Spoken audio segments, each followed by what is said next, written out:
What happens when fate brings together a desperate billionaire, a crying baby, and a poor black teenager with a heart of gold? On flight AA2547 from New York to Los Angeles, Maxwell Kingsley's perfectly controlled life is unraveling as his 6-month-old son screams inconsolably, drawing glares from every passenger in first class. But when 14-year-old Marcus Johnson, flying on a scholarship to his grandmother's funeral, notices something everyone else missed about the baby's condition, neither of them could possibly imagine how this chance encounter would change their lives forever. Behind the luxury and wealth lies a web of devastating secrets, powerful enemies, and 17 years of buried truths that are about to explode into the open. As a single act of kindness uncovers shocking family revelations, both Maxwell and Marcus will be forced to question everything they thought they knew about themselves and each other. Will the bonds of newly discovered blood be strong enough to withstand the ruthless forces determined to tear them apart? If you enjoyed this emotional roller coaster, make sure to follow our channel for more heart-wrenching stories that will keep you on the edge of your seat. Hit like, leave a comment telling us where you're watching from, and stay tuned for the next chapter that will leave you breathless. This is one family drama you won't be able to look away from. The piercing wail of a baby sliced through the first-class cabin of flight AA2547, bound from New York to Los Angeles. Outside, lightning cracked across the Manhattan skyline as passengers hurriedly boarded to escape the sudden summer thunderstorm that had descended upon JFK International Airport. Maxwell Kingsley, 38-year-old tech billionaire and CEO of Kingsley Innovations, sat rigidly in his leather seat, his jaw clenched as his 6-month-old son Ethan screamed inconsolably in the arms of Vivian, their newly hired nanny. Sweat beaded on Maxwell's forehead despite the cabin's cool air. "I've tried everything, Mr. Kingsley," Vivian whispered, her voice trembling. She'd only been with the family for 2 weeks, and the fear of disappointing her impossibly wealthy employer was etched across her face. "His diaper is clean, he's not hungry, and I've tried all his toys." Maxwell checked his Patek Philippe watch, a $300,000 timepiece that couldn't buy him the silence he desperately needed. "The partnership meeting starts in Los Angeles in 5 hours. I need to review the documents." His voice carried the practiced calm of someone accustomed to controlling every situation, but anyone listening closely could detect the edge of panic.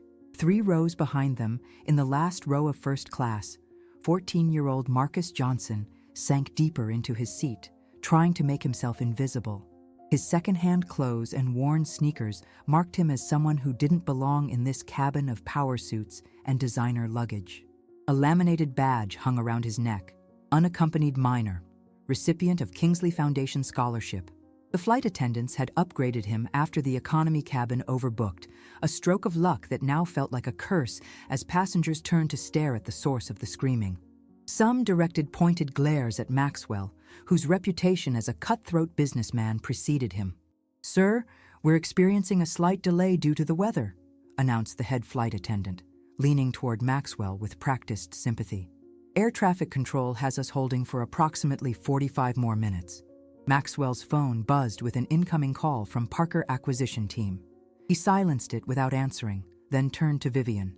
"Take him to the lavatory and try walking him." His command came out harsher than intended.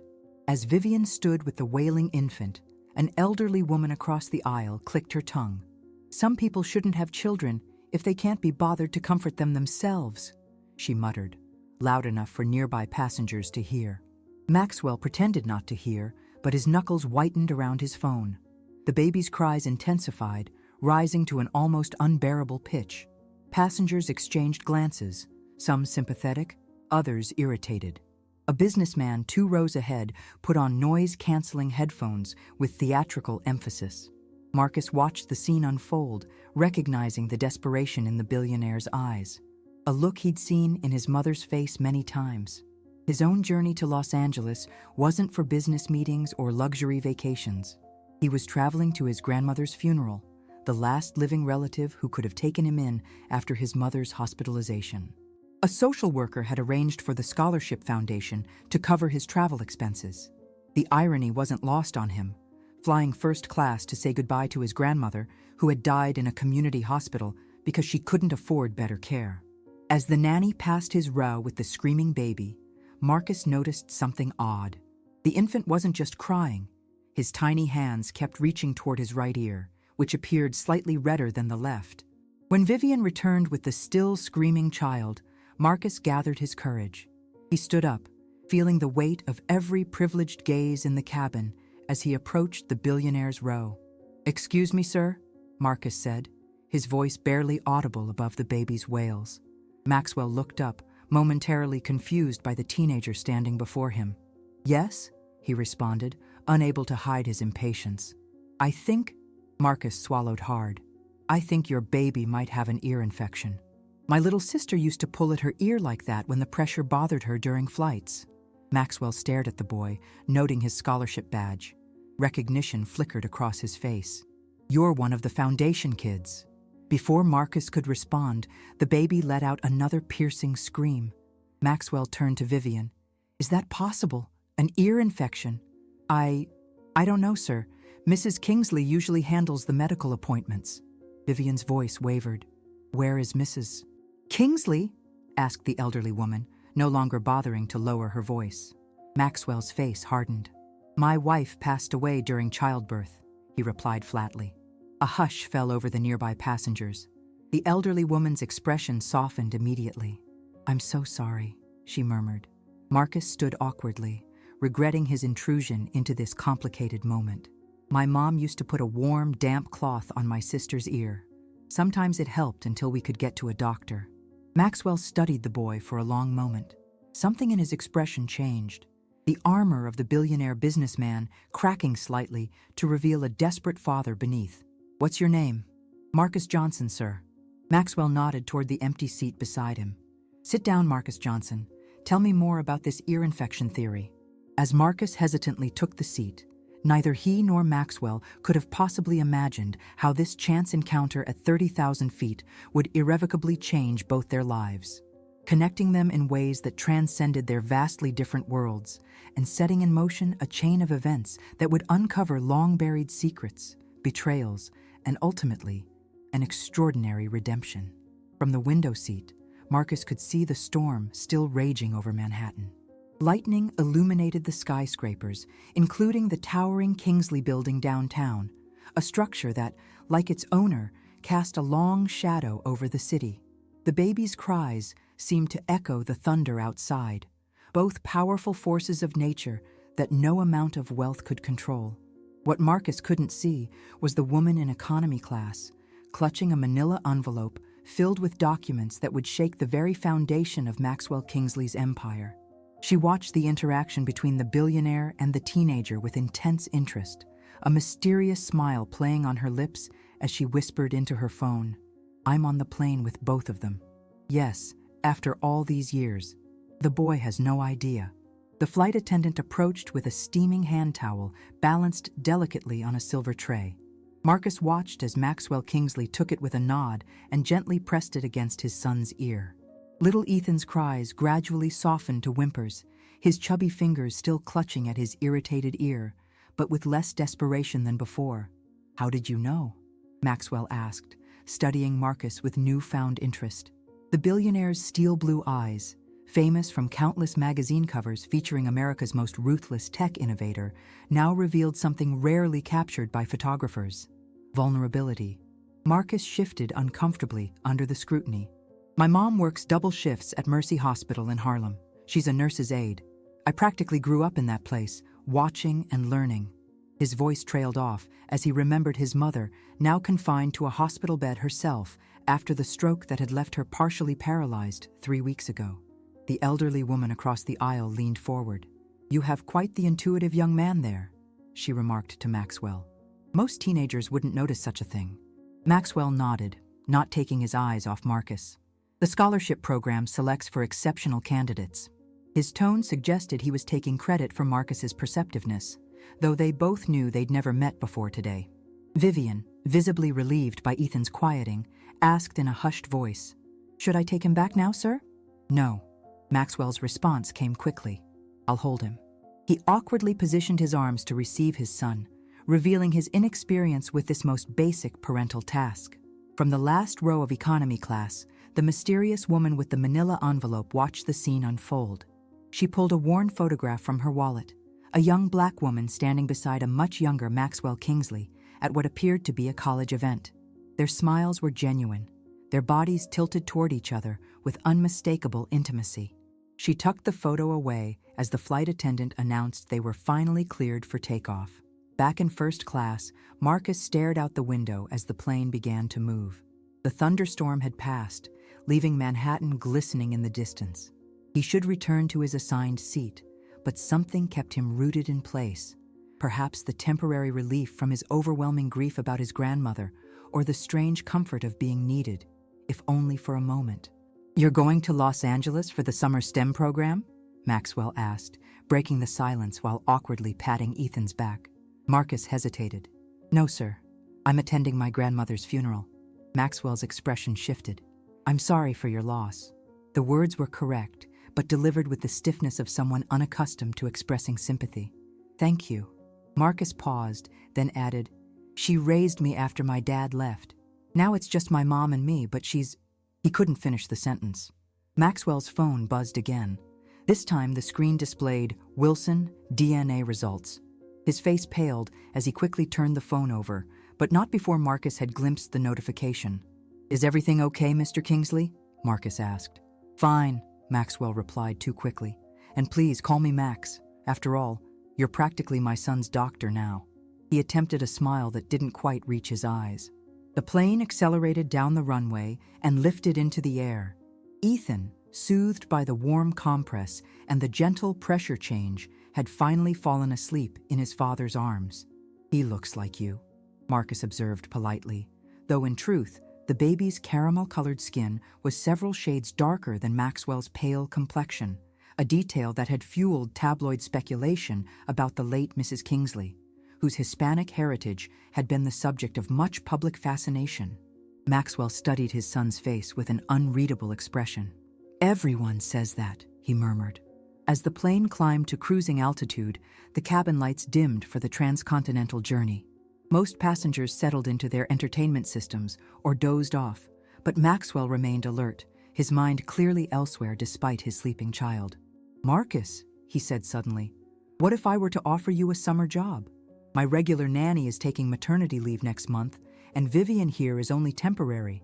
Ethan seems to respond well to you." Vivian's eyes widened in shock, but she quickly composed her expression. "Sir, I don't have any qualifications," Marcus stammered, equally surprised. "You have instinct," Maxwell replied, "and sometimes that's worth more than credentials." He glanced briefly at Vivian, who pretended to be absorbed in adjusting her seat. Before Marcus could respond, a flight attendant appeared with a note. "Mr. Kingsley, a passenger in economy asked me to deliver this to you. She said it's urgent business regarding the Wilson account." Maxwell frowned as he accepted the folded paper with his free hand, careful not to disturb Ethan. As he read the message, the color drained from his face. His hand trembled slightly, causing the paper to make a faint rustling sound. "Is it bad news?" Marcus asked, concerned by the dramatic change in the billionaire's demeanor. Maxwell carefully refolded the note and slipped it into his jacket pocket. "Nothing I can't handle," he replied, but the tremor in his voice betrayed him. He turned to Marcus with sudden intensity. "Tell me about your mother. What's her name?" "Diana Johnson," Marcus answered, confused by the abrupt change in conversation. "Why do you ask?" Maxwell's expression flickered with what might have been recognition, quickly masked by his businessman's poker face. "Just curious about the woman who raised such an observant young man." Outside the plane window, America spread beneath them, a vast landscape of disparate lives and hidden connections, none more tangled than the ones beginning to surface at 30,000 feet between a billionaire, a scholarship student, and a baby whose ear infection was perhaps the least complicated thing about him. In economy class, the woman with the manila envelope watched the back of Marcus's head in the distance and whispered to herself, "Soon, Diana. Soon he'll know everything." 2 hours into the flight, most passengers had settled into the hypnotic rhythm of transcontinental travel. The soft hum of the engines provided a soothing backdrop to the occasional clink of ice in cocktail glasses and the muted conversations that floated through first class. But beneath this veneer of luxury travel, tensions were silently escalating. Maxwell Kingsley sat rigidly in his seat, one hand still protectively cradling his sleeping son, while the other gripped his phone. The screen displayed an email with the subject line, "Wilson DNA confirmation, final notice." He hadn't opened it yet, couldn't bring himself to face what he already suspected was true.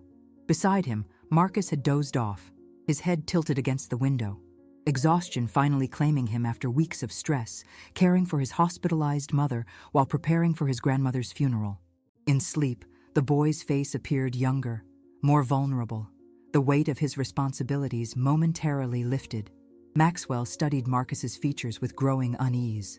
The high cheekbones, the shape of his brow, details he had dismissed during their initial interaction, now seemed to scream at him with uncomfortable familiarity. "More warm towels for the baby's ear, Mr. Kingsley?" The flight attendant's voice startled him back to the present. "Yes, please," he responded, grateful for the distraction.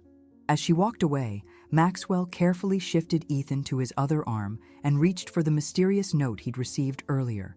He unfolded it again, reading the handwritten message that had upended his carefully controlled world. "I have the original birth certificate and DNA proof. Diana never told the boy. But I'm dying of cancer and can't take this to my grave. Meet me in the back galley if you want to handle this privately. Loretta Johnson." The name transported Maxwell back 17 years to his senior year at Columbia University. Diana Johnson, brilliant, beautiful, and from a world entirely different from his privileged upbringing. Their relationship had been intense but brief. When his father threatened to cut him off if he continued seeing that girl from Harlem, Maxwell had made a choice he'd spent years justifying to himself. He had never known Diana was pregnant, had never imagined he had a son. Until now. Vivian leaned forward from her seat across the aisle. "Mr. Kingsley, I can take Ethan if you need to use the restroom or stretch your legs," she offered, noting his evident discomfort. Maxwell nodded, carefully transferring his sleeping son to the nanny. "I'll be back shortly," he murmured, his mind already racing with calculations and contingency plans, the billionaire's instinctive response to crisis. As he made his way toward the rear of the plane, Maxwell passed through the premium economy section, aware of the stares his designer suit and recognizable face attracted. He rarely ventured into spaces where he wasn't the most powerful person present, and even this small journey through the aircraft's social hierarchy felt disorienting. Near the back galley, an older black woman with silver-streaked hair sat in an aisle seat. She looked up as he approached, her eyes reflecting a mixture of determination and fatigue. Around her neck hung a hospital ID badge. "Loretta Johnson, patient advocate, Mercy Hospital." "Ms. Johnson?" Maxwell kept his voice low, though his heart hammered in his chest. She nodded once, then gestured to the empty galley area. "They're serving dinner in first class now. We have a few minutes." Maxwell followed her into the small space where flight attendants prepared meals and beverages. The cramped quarters forced them to stand uncomfortably close, worlds colliding in an aluminum tube hurtling across America at 500 miles per hour. "I have questions," Maxwell began, his CEO persona taking over. "I'm sure you do," Loretta replied. "But first, look at this." She pulled the worn photograph from her wallet, the same one she'd examined earlier, and handed it to him. Maxwell's breath caught. There he was, arm around Diana at the Columbia University Spring Formal, 2009. He remembered that night with painful clarity. It was the last time they were together before he ended things. "Diana never told me," he said, his voice barely audible above the plane's ambient noise. Loretta's eyes hardened. "She tried. 3 times. Your father's people made sure her calls never reached you." She pulled out the manila envelope. "This contains Marcus's original birth certificate with you listed as father, DNA test results from a private investigator who obtained your sample years ago, and letters Diana wrote to you that were returned unopened." Maxwell leaned against the counter, suddenly needing support. "Why now?" "I'm dying," Loretta stated matter-of-factly. "Pancreatic cancer, stage 4. Diana doesn't know I'm doing this. She's been fiercely independent, raised that boy on her own while putting herself through nursing school." Her voice cracked slightly. "Then 3 weeks ago, she had a massive stroke. The doctors aren't sure if she'll recover enough to care for Marcus." The information hit Maxwell like physical blows. "And my father? Did he know about Marcus?" Loretta's bitter laugh answered before her words did. No, he paid us to disappear. Diana refused the money, but he made sure you never found out. When Diana's stroke happened, I knew I couldn't go to my grave with this secret. That boy deserves to know his heritage, and you need to face your responsibility. Why didn't you just contact my office? Maxwell asked, still processing the bombshell revelation. Would you have believed some random letter claiming you had a teenage son? Loretta challenged. No, I needed to see your face when you saw him. Needed you to recognize parts of yourself in him before I told you the truth. In the distance, a call button chimed. Their time was running short. Marcus doesn't know? About me? Maxwell asked, his mind racing with implications. Legal, financial, personal. No, but he needs a father now more than ever. Loretta pressed the envelope into his hands. What you do with this information is your choice, Mr. Kingsley. But know this, that boy sitting next to your baby son is your firstborn child, and he's a better person than you've ever been. She turned to leave but paused. One more thing. The money your father offered, we tracked where it went. It's all in the envelope. You might want to ask yourself why the payments continued long after Diana refused them. With that cryptic statement, she walked away, leaving Maxwell alone with revelations that threatened to unravel everything he thought he knew about his life. As he made his way back to first class, Maxwell felt the weight of the envelope like a burning coal against his chest. Ahead, he could see Marcus awake now, gently rocking baby Ethan, while Vivian looked on with thinly veiled resentment. Brother and brother, unknowingly reunited at 30,000 feet. And Maxwell Kingsley, billionaire CEO with the power to reshape markets with a single decision, had never felt more powerless in his life. Maxwell Kingsley stood frozen in the aisle of the first-class cabin, watching as Marcus gently bounced Ethan on his knee. The baby gurgled happily, his earlier discomfort seemingly forgotten as he reached up to touch Marcus's face with curious fingers. The sight of his two sons, one acknowledged, one unknown, interacting with such natural ease sent a jolt through Maxwell's chest that felt almost like physical pain. You're a natural, Maxwell said as he slid back into his seat, his voice sounding foreign even to his own ears. Marcus looked up with a modest smile. My mom says I've always been good with kids. When she worked late shifts, I'd help with the neighbors' babies. A shadow crossed his face. She wanted me to be a doctor someday. Now with her medical bills and Grandma's funeral costs, he trailed off, embarrassment coloring his cheeks as he realized he was oversharing with a virtual stranger, a billionaire no less. Maxwell clutched the manila envelope inside his jacket, feeling the weight of its contents pressing against his ribs. The truth it contained could destroy the careful narrative he'd constructed about his life, yet keeping it hidden seemed suddenly impossible. The evidence of his past was sitting right beside him, in the gentle hands that soothed his youngest son and the intelligent eyes that now studied him with growing concern. Mr. Kingsley, I mean Max, are you feeling okay? You look pale. Marcus's observation was delivered with the same perceptiveness that had noticed Ethan's ear infection earlier. Just some turbulence, Maxwell replied automatically, though the flight was smooth. The real turbulence was within him, a storm of emotions he'd spent a lifetime suppressing.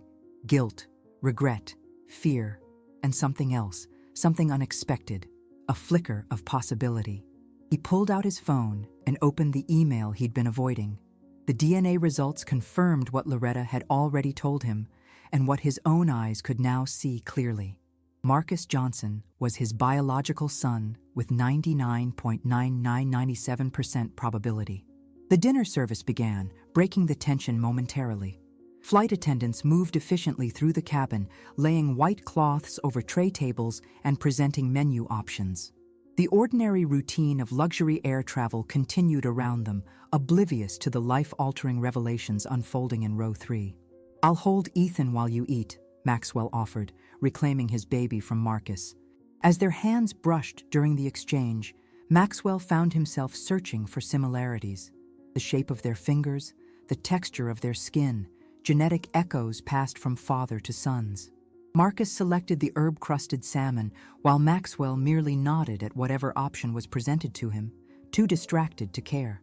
The elegant meal sat largely untouched before him as he wrestled with the decision looming over him. What would he do with the truth? "That job offer," Maxwell said suddenly, causing Marcus to look up from his dinner. "I was serious about it. Ethan needs someone he trusts, and I need someone I can rely on." The words felt inadequate, a pale substitute for what he really wanted to say. Marcus set down his fork, considering. "It's a generous offer, but I need to be with my mom in New York. The doctors say she might need months of rehabilitation when she wakes up." His voice wavered slightly, revealing the fear he'd been working so hard to conceal. "What if I could arrange for your mother to receive treatment at Cedars-Sinai in Los Angeles? They have one of the best neurology departments in the country." The words tumbled out before Maxwell could stop them, driven by a desperate need to keep Marcus close now that he'd found him. Marcus's eyes widened. "Why would you do that for us? You barely know me." The question hung in the air between them, the perfect opening for Maxwell to reveal everything. 3 simple words, "You're my son," would irreversibly change both their lives. His fingers tightened around the envelope in his jacket, but before he could speak, his phone rang loudly. The screen displayed Bernard Kingsley, his father. Maxwell's hand froze halfway to the device, his face draining of color. "You should take that," Marcus said, gesturing to the phone. "It might be important." Maxwell nodded numbly and answered, "Yes, father?" His voice immediately shifted to a more formal tone. From the other end came the imperious voice of Bernard Kingsley, patriarch of the Kingsley Empire and architect of Maxwell's entire life path. "The Wilson situation is escalating. Have you checked your email? The DNA results are concerning." Maxwell's eyes darted to Marcus, who was politely focusing on his meal to give some privacy. "I've seen them," he replied carefully. "Then you understand the implications.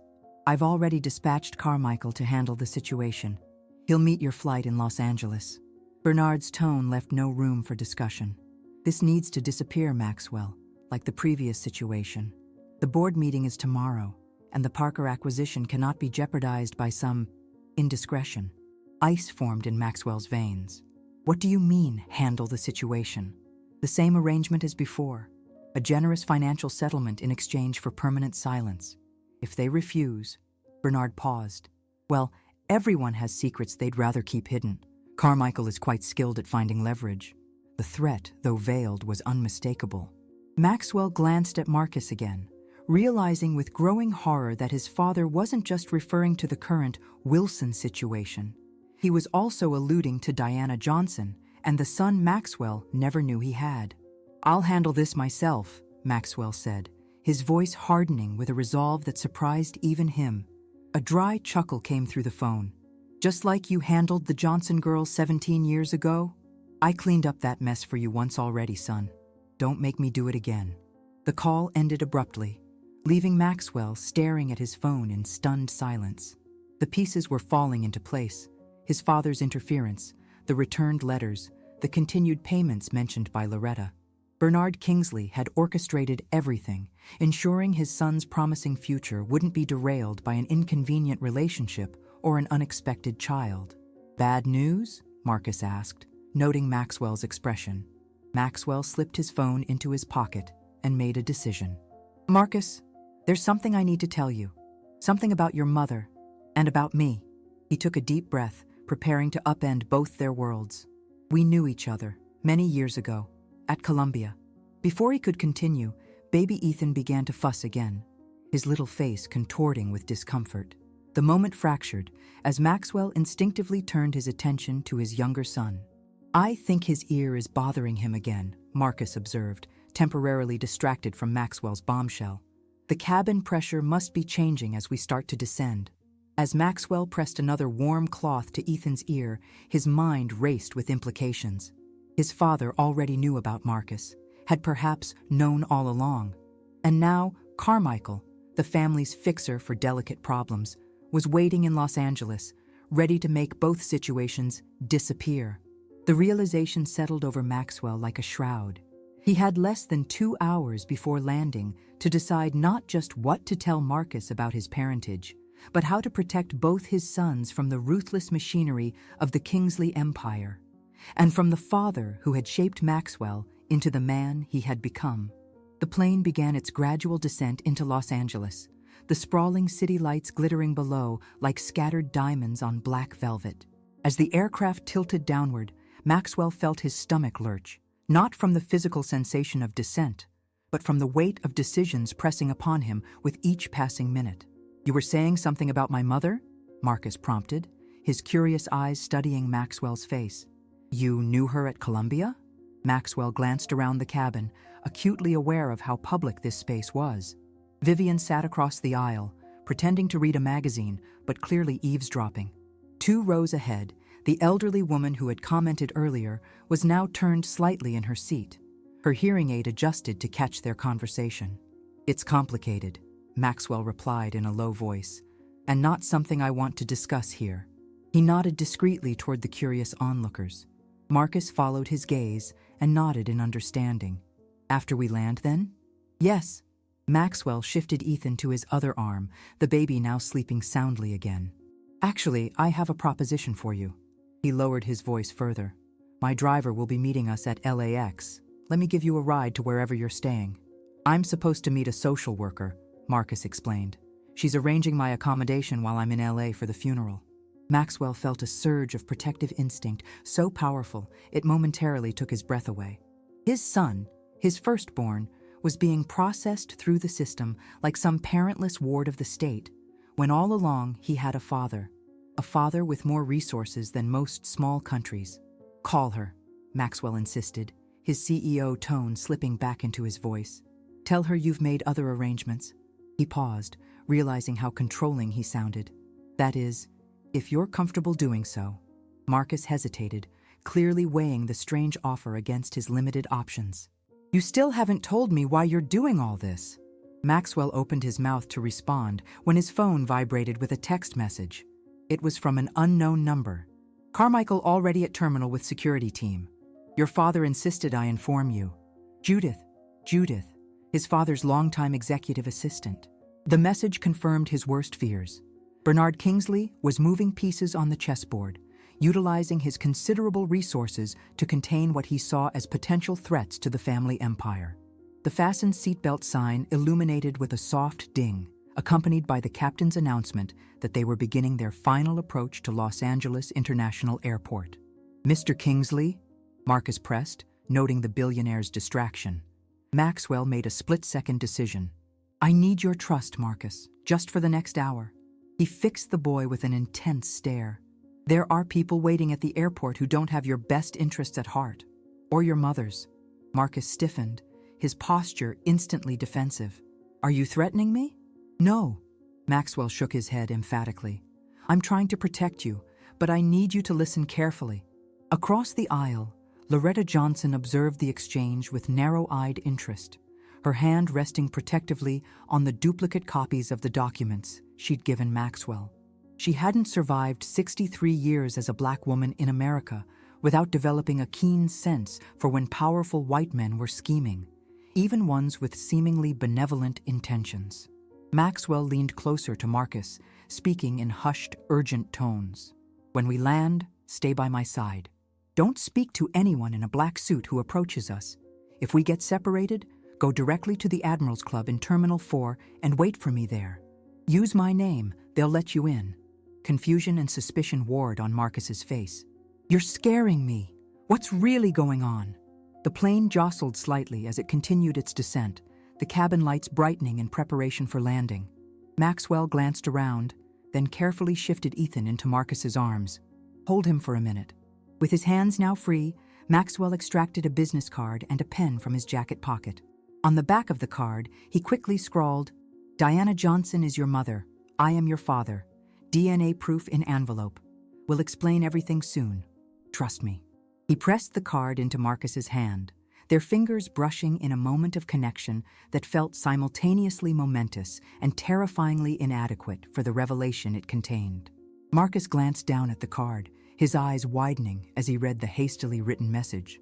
His head snapped up, mouth opening to speak, but Maxwell gently placed a finger to his own lips, signaling silence. "Not here," Maxwell whispered. "Too many ears." The shock on Marcus's face transformed rapidly through a kaleidoscope of emotions. Disbelief, anger, confusion, and something more complex that Maxwell couldn't quite identify. The boy's hands trembled slightly as he cradled Ethan, looking down at the baby with new eyes, the eyes of a brother seeing his sibling for what he truly was. "That's impossible," Marcus finally whispered, though his tone suggested he was already connecting dots, the strange coincidence of their meeting, Maxwell's unusual interest in him and his mother, the job offer that seemed to come out of nowhere. "It's true," Maxwell confirmed softly. "I have the proof. Your grandmother Loretta brought it to me during the flight." At this, Marcus's head swiveled toward economy class, though the dividing curtain blocked his view. "Grandma knew? All this time?" The betrayal in his voice was palpable. "She was trying to protect you. And your mother." Maxwell hesitated, then added, "From my father. He's a complicated man." The plane's wheels touched down with a firm jolt, the engines roaring in reverse thrust as they decelerated along the runway. The physical transition from air to ground seemed to mirror the seismic shift occurring between father and son, a 17-year gap closing in the space of a 6-hour flight. "Ladies and gentlemen, welcome to Los Angeles International Airport," the captain's voice announced over the intercom. "Local time is 7:42 p.m., and the temperature is a pleasant 72 degrees. As the plane taxied toward the gate, Maxwell reclaimed Ethan from Marcus's still-stunned arms. "I'll answer all your questions," he promised. "But right now, we need to focus on getting out of this airport safely." "Safely?" Marcus repeated, his voice tinged with growing alarm. "From what?" Maxwell's expression darkened. "My father believes in removing obstacles from the family's path. Right now, you and Ethan represent two potential situations that could affect tomorrow's board meeting and a multi-billion-dollar acquisition." Understanding dawned on Marcus's face. "He wants to buy me off? Pay me to disappear? If you refuse, he'll find other ways to discredit you. Or your mother." Maxwell's voice was grim. "He's done it before." As the seatbelt sign switched off and passengers began retrieving their belongings, Loretta appeared from economy class, moving with surprising speed for a woman her age. Her eyes locked with Maxwell's in silent question. Maxwell gave her an almost imperceptible nod, confirming that he'd told Marcus the truth. "Grandma?" Marcus's voice cracked with emotion as he stood to face her. "I'm sorry, baby," Loretta said softly. "I should have told you years ago, but your mama made me promise." The three stood in a tense triangle of revelations and secrets, the crowded airplane fading around them as the weight of 17 years of deception hung in the air. "We need to move," Maxwell said, breaking the moment as he spotted a flight attendant approaching. "Carmichael will be waiting." The jetway connecting Flight AA2547 to LAX Terminal 4 buzzed with the usual post-flight energy. Passengers eager to stretch their legs, retrieve overhead luggage, and begin their Los Angeles adventures. But for three individuals moving slowly against the tide of deplaning travelers, the narrow corridor might as well have been a gauntlet.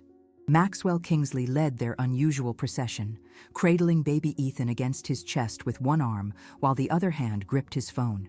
His usual commanding presence had intensified into something more primal, a father protecting his young. Behind him followed Marcus, his face a complex mask of shock and confusion, occasionally glancing back at his grandmother Loretta, who brought up the rear with determined steps despite her obvious fatigue. "There," Maxwell murmured, nodding toward the terminal windows where a sleek black Suburban with tinted windows idled at the curb. Beside it stood a tall, gaunt man in an immaculate suit, Carmichael, Bernard Kingsley's fixer. Even from this distance, his cold assessment of arriving passengers was evident. "Is that him?" Marcus whispered, studying the man who represented a threat he still didn't fully understand. "Yes, and he won't be alone." Maxwell scanned the terminal, noting two more men in dark suits positioned strategically near the exits. "My father never sends Carmichael without backup." Loretta clutched her purse tighter. "I knew Bernard Kingsley was ruthless in business, but this—" Her voice trailed off as she realized the extent of the power arrayed against them. Maxwell guided them away from the main flow of passengers toward a service corridor. A security guard stepped forward to block their path, then recognized Maxwell's face. "Mr. Kingsley," the guard nodded respectfully. "This area is restricted." Maxwell maintained eye contact as he smoothly extracted a folded $100 bill from his pocket. "My son's not feeling well. We need a quieter route to ground transportation." The guard hesitated only briefly before accepting the money with practiced discretion. "Through here, then left at the maintenance elevator. It'll take you to the lower level where the staff exits are." "Thank you."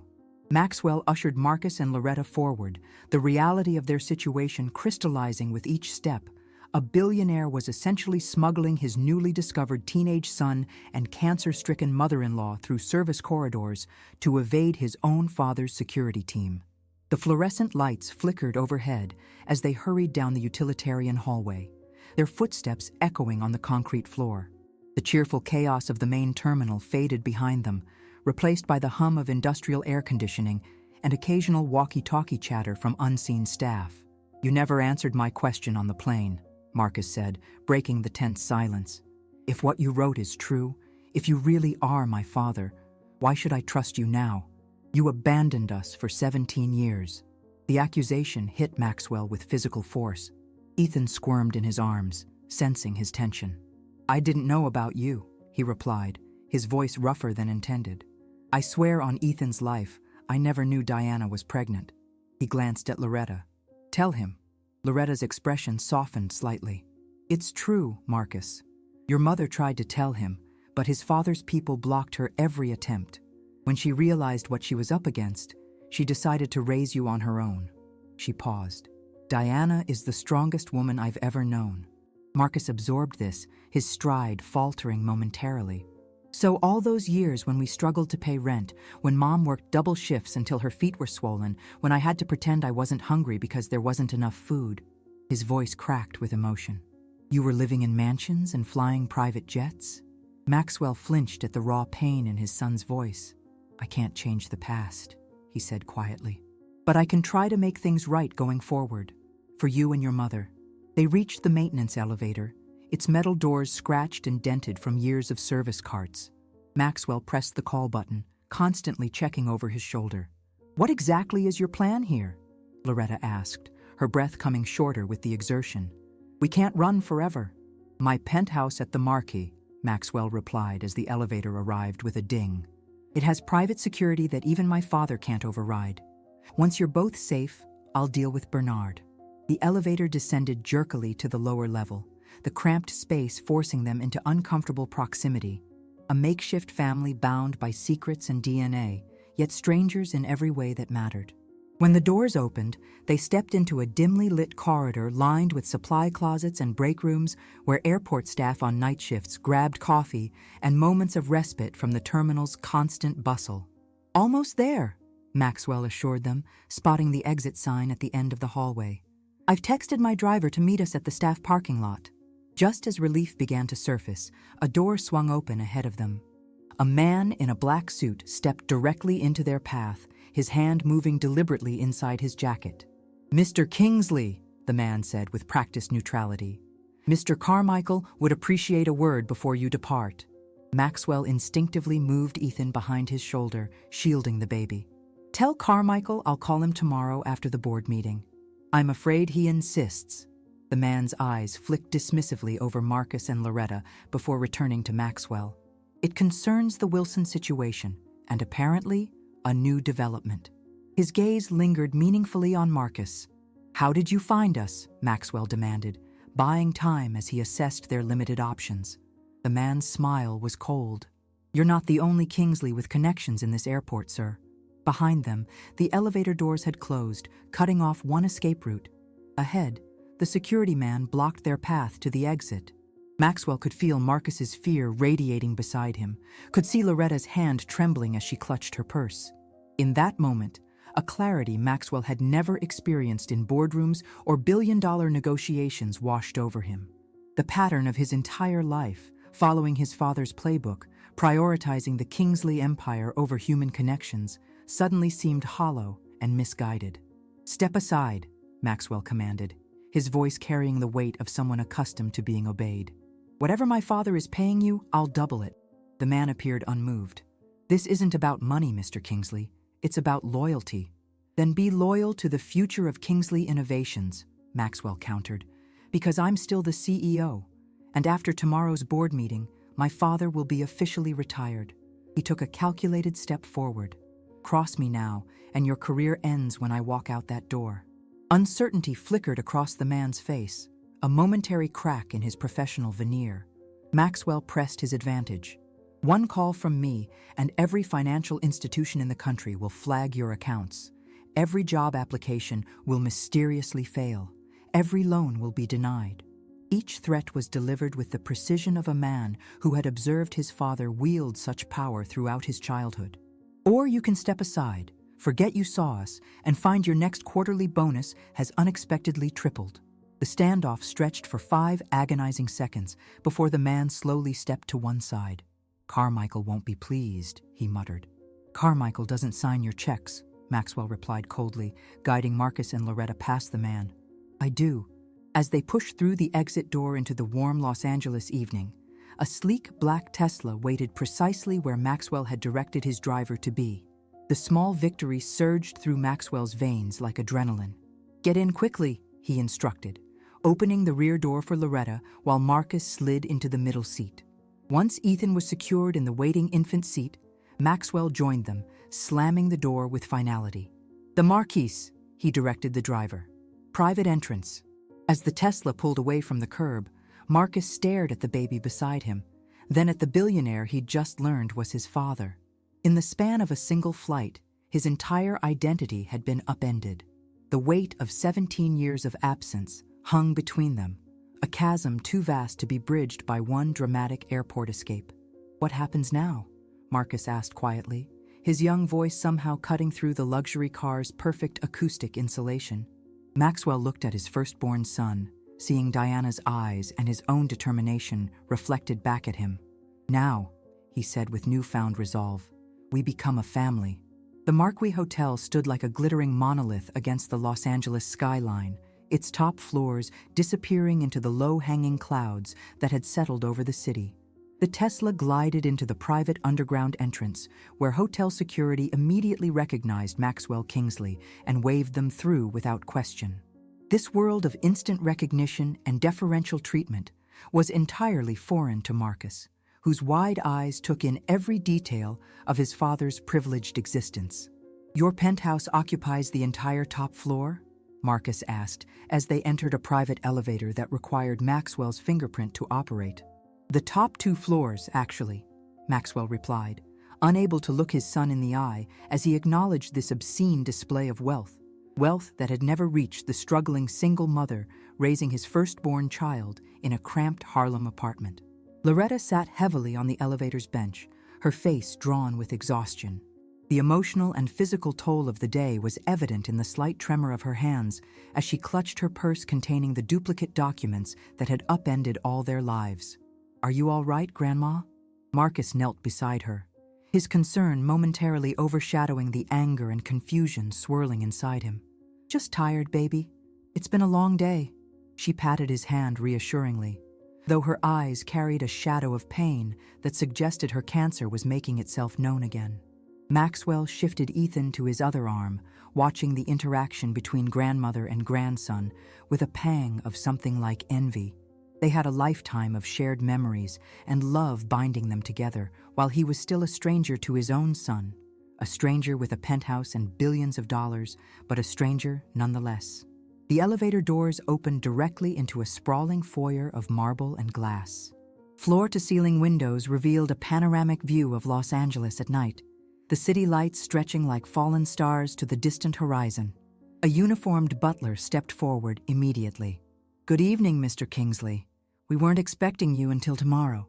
Change of plans, James. Maxwell handed Ethan to the man with practiced ease that suggested James often cared for the baby. Please prepare the East Wing guest suites for Ms. Johnson and Mr. Johnson. And have Chef Miguel prepare something light for dinner. We've had a long journey. Of course, sir. The butler's professional demeanor betrayed no surprise at the unexpected guests, as he cradled Ethan expertly. And shall I inform Mr. Bernard Kingsley of your arrival? He called twice this evening. Maxwell's jaw tightened. No, in fact, I'm not available to my father for the remainder of the night. Once James had departed with Ethan, an uncomfortable silence fell over the 3 remaining adults. The opulence surrounding them seemed to highlight the gulf between their worlds, rather than bridge it. Marcus wandered to the windows, staring out at the city below. "All those years," he said quietly. "When Mom would skip meals so I could eat, when she'd work until she couldn't stand anymore. You were living like this?" The accusation in his voice cut through Maxwell like a blade. "Marcus, Save it," Marcus interrupted, turning to face him with 17 years of absence hardening his young features. "I don't want your excuses or your luxury suites or your private chefs. I want answers." "You deserve them," Maxwell agreed, gesturing toward a sitting area with plush couches arranged around a marble fireplace. "Both of you do." Loretta eased herself onto one of the couches, her eyes never leaving Maxwell's face. Despite her physical frailty, she radiated a moral authority that made the billionaire feel like a chastened schoolboy. "Start with Diana," she commanded. "Tell my grandson exactly what happened between you and his mother." Maxwell sat across from them, his hands clasped tightly together. "I met Diana during my senior year at Columbia. I was a business major. She was pre-med on a partial scholarship. We met at the library. She was shelving books for her work-study program. The memory transported him back 17 years. Diana's infectious laugh, her brilliant mind, the way she challenged him to see beyond his privileged worldview. For a few brief months, she had made him a better person than he'd ever been before or since.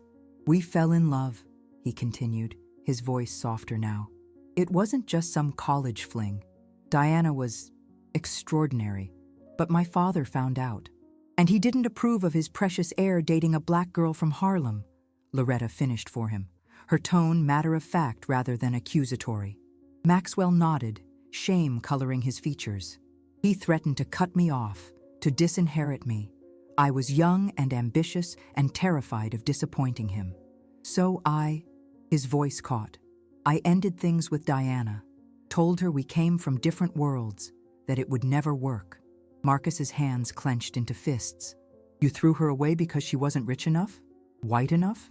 "I was a coward," Maxwell admitted, meeting his son's accusatory gaze directly. "The worst kind of coward. I chose my inheritance over the woman I loved, and I've regretted it every day since." "But she tried to tell you about me," Marcus pressed. "Yes.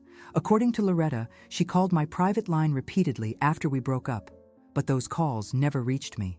Maxwell's expression darkened. "My father's assistant, Judith, screened them out. And when Diana tried to visit me at the Kingsley offices, security was instructed to turn her away." Loretta nodded grimly. "After the third attempt, Diana recognized what she was up against. She decided to raise you on her own, Marcus. She never wanted you to feel unwanted by your father." "And the payments?" Maxwell asked, turning to Loretta. "You mentioned my father's money continued even after Diana refused it." A cold smile crossed Loretta's tired face. "That's the part that might interest you most, Maxwell. Your father didn't pay Diana to disappear. She truly refused his money. But someone at Kingsley Enterprises has been embezzling funds for 17 years under the guise of paying her off." Maxwell's head snapped up. "What?" "It's all in the envelope I gave you. Financial records showing monthly payments of $25,000 supposedly going to Diana Johnson since 2009. But Diana never saw a penny of that money." Loretta's eyes glittered with satisfaction at delivering this bombshell. "Someone close to your father has stolen over $5 million from your company while using your illegitimate son as cover." The revelation hit Maxwell like a physical blow. His mind immediately flew to Carmichael, to Judith, to the small circle of his father's most trusted associates who would have had the access and authority to orchestrate such a long-term fraud.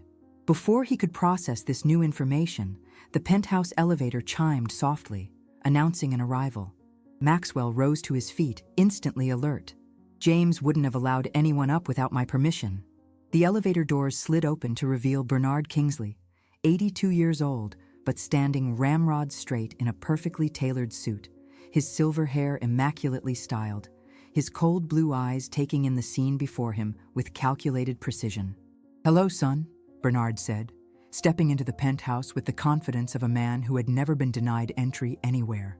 His gaze swept dismissively over Loretta before settling on Marcus, studying the boy with clinical detachment.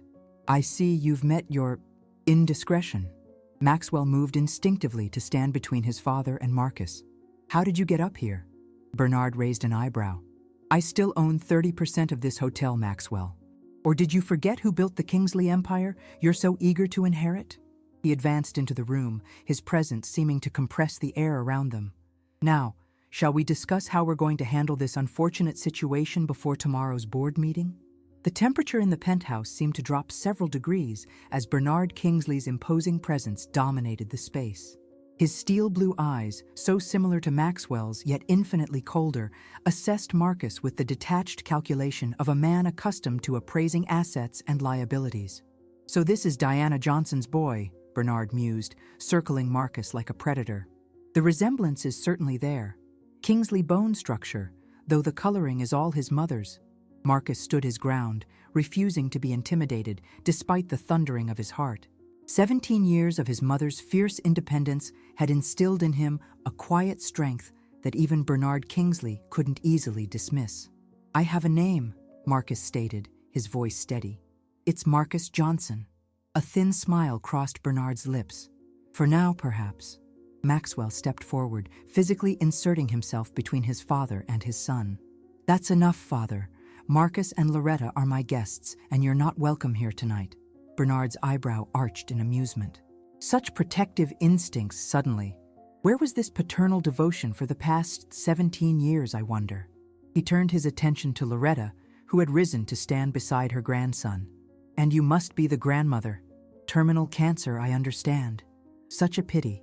I imagine medical bills must be quite burdensome, especially with Diana's recent misfortune. Loretta's eyes narrowed at the implied threat. If you're suggesting I can be bought, Mr. Kingsley, you're wasting your breath. I didn't come here for your money. Everyone has a price, Bernard replied dismissively. It's simply a matter of finding the correct leverage. He turned back to Maxwell. The Parker acquisition closes tomorrow after the board meeting. 5 years of strategic positioning, $37 billion at stake. We cannot afford any distractions or complications. Maxwell felt a familiar pressure building in his chest, the weight of expectation that had defined his relationship with his father since childhood. Bernard Kingsley had never asked for his son's best.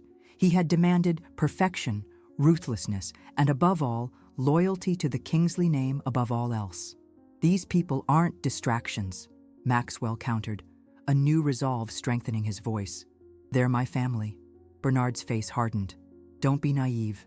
You have a 6-month-old son at home, a legitimate heir to everything we've built. This, he gestured dismissively toward Marcus. This is a complication that needs to be managed, just like the Wilson situation. The Wilson situation, Maxwell repeated, the pieces suddenly clicking into place. That's what this is really about, isn't it? Not just Marcus, but Ethan too. Bernard's expression revealed nothing, but his silence was confirmation enough. Maxwell turned to Marcus and Loretta, his voice tight with controlled anger. Candace Wilson was my late wife's sister. She's been claiming for months that Ethan isn't my biological child, that Elena was having an affair before she died in childbirth. The DNA results that came today prove she was right. He swallowed hard. Ethan isn't biologically mine. Marcus's eyes widened with shock. But you treat him like your son. You love him. Of course I do, Maxwell replied fiercely. I'm the only father he's ever known. DNA doesn't change that. A slow, calculated smile spread across Bernard's face. How fascinating that you've suddenly developed such progressive views on parenthood. The board, however, might feel differently about a CEO who isn't even capable of determining which children are legitimately his. The implied threat hung in the air like poison. If news of both Marcus's existence and Ethan's biological parentage became public simultaneously, Maxwell's position as CEO could be jeopardized, and with it, control of Kingsley Innovations would revert to Bernard, the majority shareholder. Now here's what's going to happen, Bernard continued, moving to the bar and pouring himself 2 fingers of 30-year-old scotch as if he owned the place.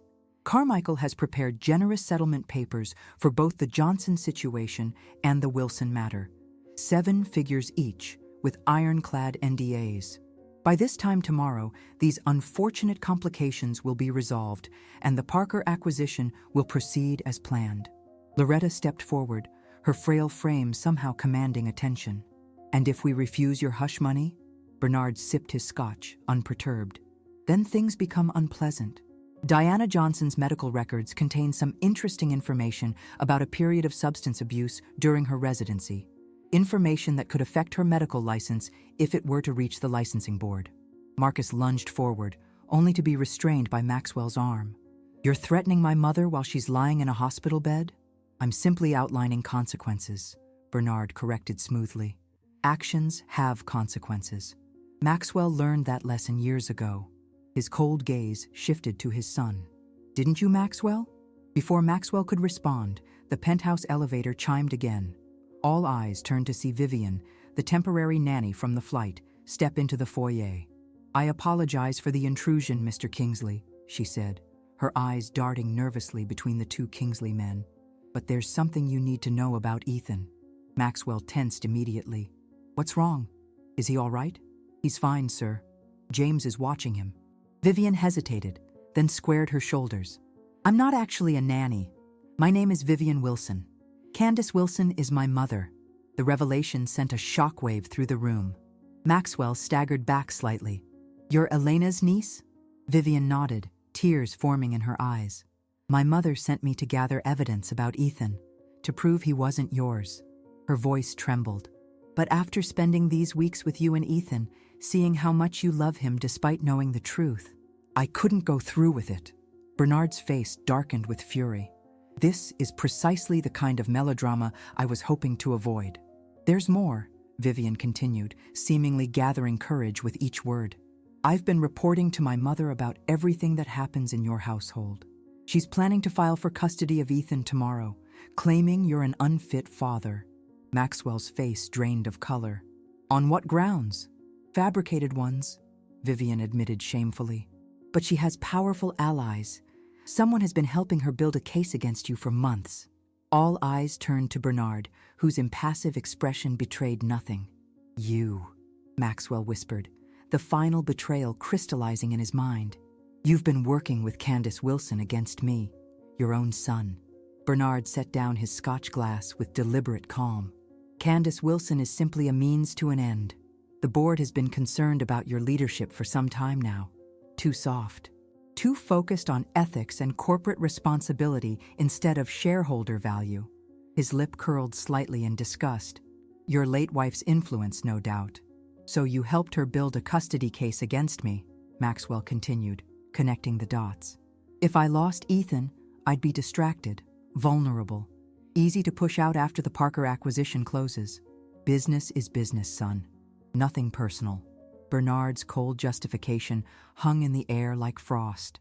Marcus, who had been watching this exchange with mounting disbelief, suddenly spoke. "You would take a baby from the only father he's ever known, destroy your son's life, all for what? More money? More control?" Bernard regarded the teenager with something approaching respect. "You have your mother's moral outrage, I see. Admirable but ultimately useless in our world." "Your world," Maxwell corrected, moving to stand beside Marcus. "Not ours. Not anymore." He turned to Vivian. "Thank you for your honesty. It can't have been easy to betray your mother." Vivian wiped away a tear. "Ethan deserves better than to be a pawn in my mother's games. Or his," she added, nodding toward Bernard. "Well, this has been quite the family reunion," Bernard said, straightening his Italian silk tie. "But sentimentality doesn't change reality. The board meets at 9 tomorrow morning. By 9:30, either these situations will be resolved my way, or your career at Kingsley Innovations will be over, Maxwell." He moved toward the elevator. "I've left copies of the settlement agreements on your desk. I suggest you persuade your new family members to sign them before morning." As the elevator doors closed behind Bernard, a heavy silence fell over the penthouse. 4 people bound together by secrets, lies, and DNA stood facing a crossroads that would reshape all their lives by morning. "What are we going to do?" Marcus finally asked, looking up at the father he had just discovered, a man caught between 2 worlds, with children from both who needed him. Maxwell's gaze moved from Marcus to Loretta to Vivian, then toward the hallway where his youngest son slept peacefully, unaware that his future hung in the balance. "We're going to fight," he said, with quiet determination. "All of us, together, because that's what families do." Sometimes life's most profound connections begin in the most unexpected places.